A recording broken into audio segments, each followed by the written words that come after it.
28 فروری 2026 ایک ایسا المناک واقعہ کہ جس نے ہماری زندگیاں بدل دی۔ ہمارے محبوب رہبر آیت اللہ علی خامنائی کو دن دہاڑے شہید کر دیا گیا۔ یہ دشمنی اس لیے نہیں تھی کہ رہبر معظم انقلاب ایک مذہبی شخصیت تھے، دین کا پرچار کرتے تھے، صرف یہ وجہ نہیں تھی، بلکہ کیونکہ یہ مظلومین کے ساتھ کھڑے ہوئے تھے، مظلومین کی حمایت کرتے تھے، مظلومین کی خاطر ظالمین کے مقابلے میں ڈٹ کر کھڑے ہوئے تھے۔ تو ظالم کبھی برداشت نہیں کرتا، لیکن یہ تو ظالم کا کام ہے کہ اس نے ظلم کرنا ہے۔ اب باری میری اور آپ کی ہے۔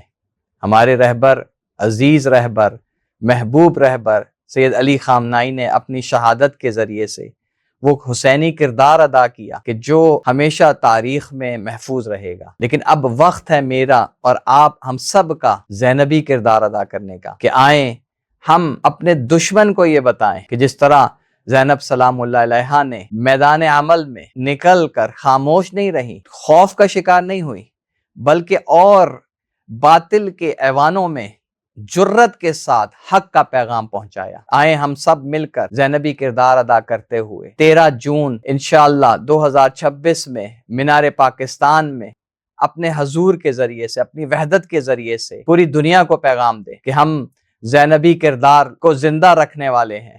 ہم وہ پرچم کہ جو امام حسین کی شہادت کے بعد حضرت زینب سلام اللہ علیہا، امام سجاد علیہ السلام نے بلند کیا تھا، آج وہ پرچم ہمارے ہاتھوں میں ہے۔ ہم اس پرچم کو کبھی سرنگو ہونے نہیں دیں گے۔ آئیے اپنے تمام اولاد کے ساتھ، بچوں کے ساتھ، عزیز و اقارب کے ساتھ، تمام خواتین، تمام بچے، تمام بزرگ، جس میں بھی طاقت ہے، جس میں بھی استطاعت ہے، 13 جون کو مینار پاکستان پر بھرپور کوشش کریں۔ کوئی بہانہ قابل قبول نہیں ہے۔